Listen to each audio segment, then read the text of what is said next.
This is Remix Report with your hosts, DJ JD and DJ J Spring. Today's video brought to you by YourDJLogo.com. Get your new DJ logo today. What's up, everyone? It's another weekend recap for May 2nd, 2011. I'm DJ JD. I'm DJ J Spring, and this is one of our, I guess we can say now it's the usual video weekend recap. As you know, if you've been watching lately, we stopped doing the written ones because you guys prefer the video ones. Yeah, and I am just tired of typing. Yeah, me too. So it works for everybody. So I guess we'll start off talking about our weeks. You want to go first? Yeah, sure.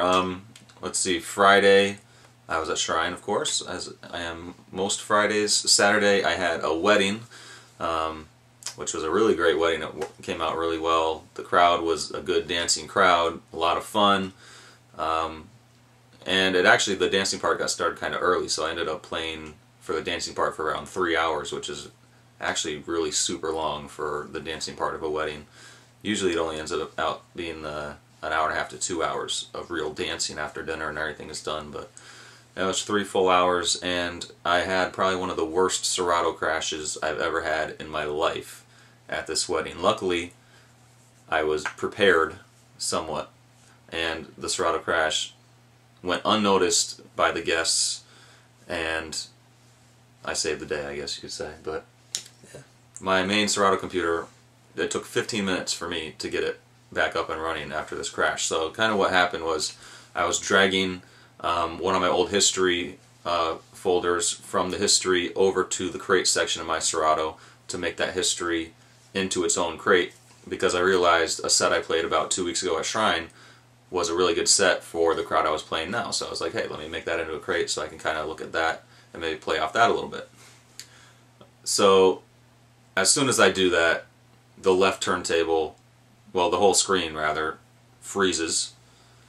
Luckily I had the right track queued up ready to go, so as I heard the left song ending, I couldn't see it, of course, because the screen was frozen.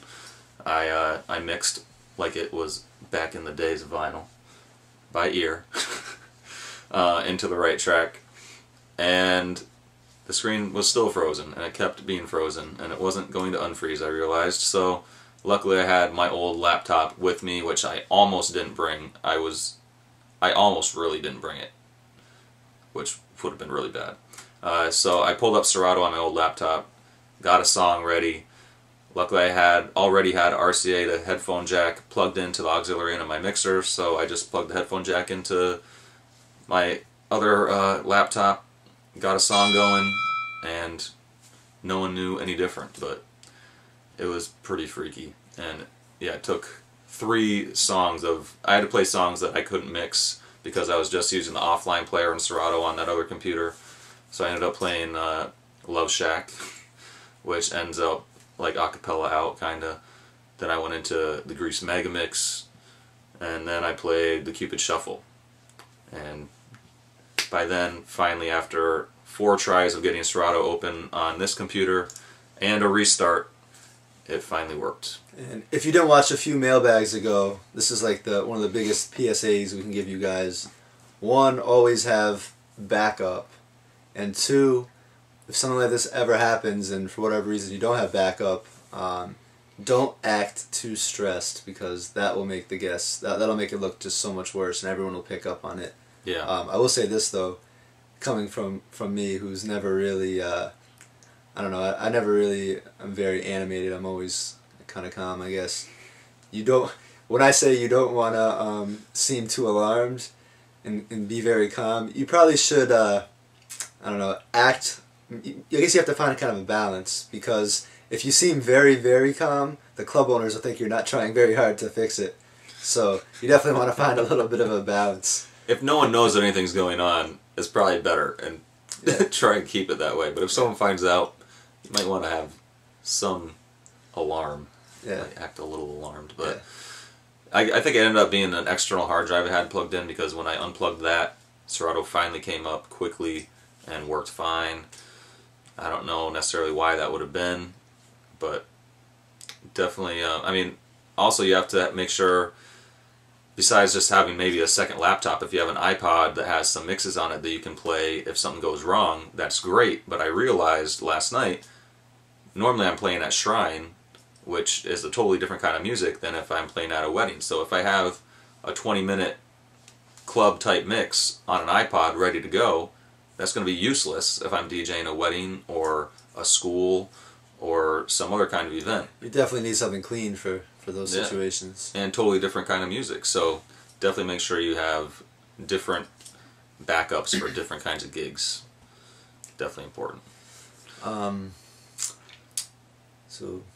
Alright, so I guess, well, after that, actually, I went over to Shrine after that, and aPauly D was actually at Shrine, just hanging out, so that's kind of interesting.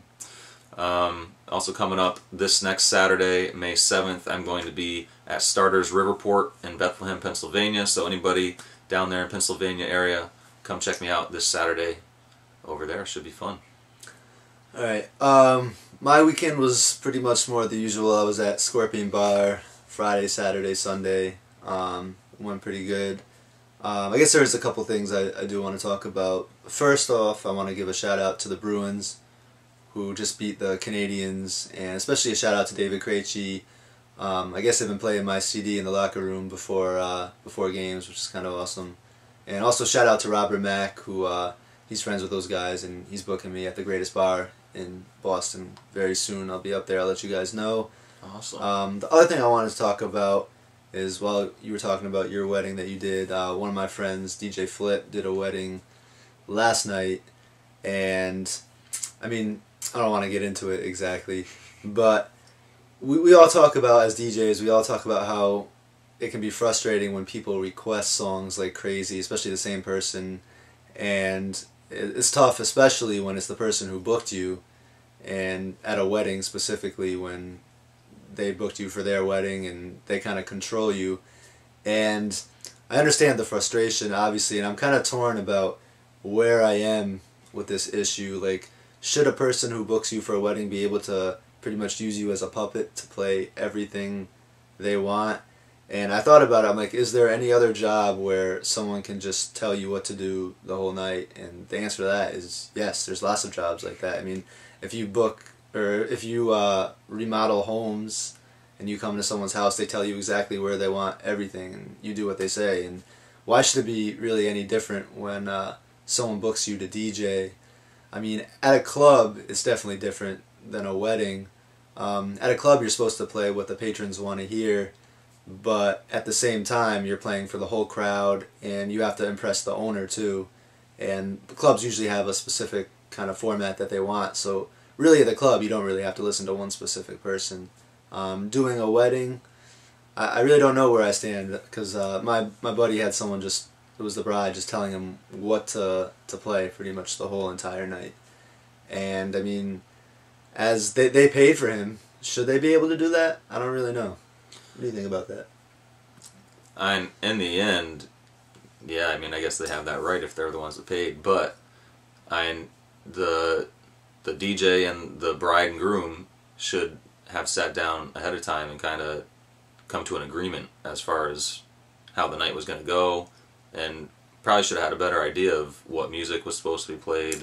But I mean, this sounded like the person, like, every song that they didn't like, they weren't shy to come up to the DJ booth. I mean, that's really not good on their part, because they paid all this money to have this DJ who they should trust. I mean, if they're hiring a DJ, they should hire them because they know that they're going to do a good job, and they trust in what they're going to play and all that kind of stuff. They trust that they're going to play for the crowd. No, but I think you're kind of taking it the wrong way, though, because I'm not saying that Flip didn't do a good job. I'm just saying that, I mean, when you play for 3 hours, and he did play for a long time, I mean, one person's not going to like every song. No, definitely not. For 3 hours. So I'm saying, like, every song that she didn't like, she came up and told them that's to ridiculous. change it. That's ridiculous. I mean, because I'm saying that they should realize that they hired this person because they are a professional and know what to play, and just because they don't necessarily like the song doesn't mean... That's actually a good way to put it. That when you hire a DJ, you are hiring them because it's like they know what they're doing. It's like hiring, like, if you hired Aerosmith, would you want them to play Led Zeppelin? No, you're hiring Aerosmith. You want them to play what they play, you know, like... See, I can see from her point of view, like, she probably told the cake designer exactly how she wanted the cake, Everything else she was probably able to control. And I mean, we always joke as DJs. We say, well, if you're gonna request songs every 5 minutes, maybe you shouldn't have hired us. You should have had a jukebox. And I mean, obviously they're not gonna have a jukebox at the wedding. And she just maybe thought that she could have hired a DJ to play the music because she doesn't know how to play it, and she could just control them and tell them exactly how she wanted it. So I don't really know where I stand on it. I do know that it is definitely annoying. Very annoying, and there's always those people that want to control everything, and especially at weddings, sometimes those brides can be crazy. I luckily haven't really run across that in my experience, but I've definitely heard about it, and hopefully, as a DJ, you want to meet with those people beforehand and kind of feel them out and get a good idea of what kind of personality they are, and if they are going to be that kind of person. And if you kind of sense that they are going to be that kind of person, you might just want to politely decline the gig, possibly. Not the end of the world. Kind of awkward, but yeah. You know what? Here's your deposit back. Don't want that trouble.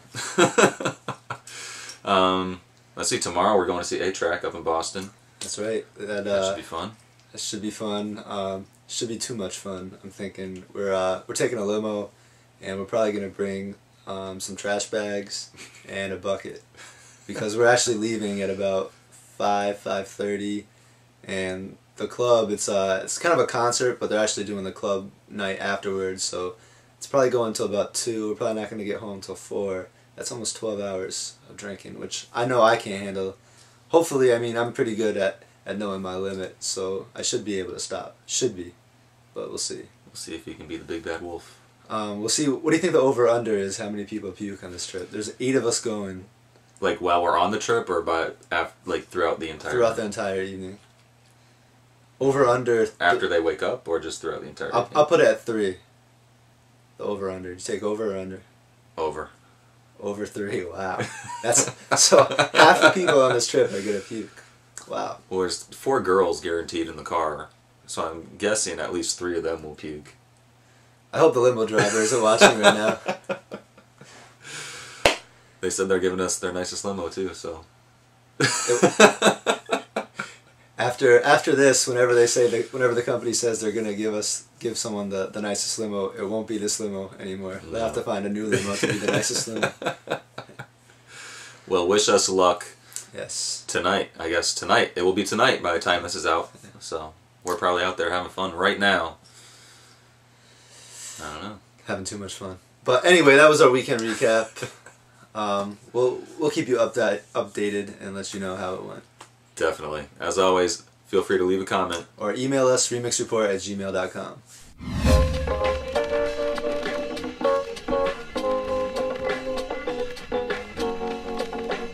remixreport.com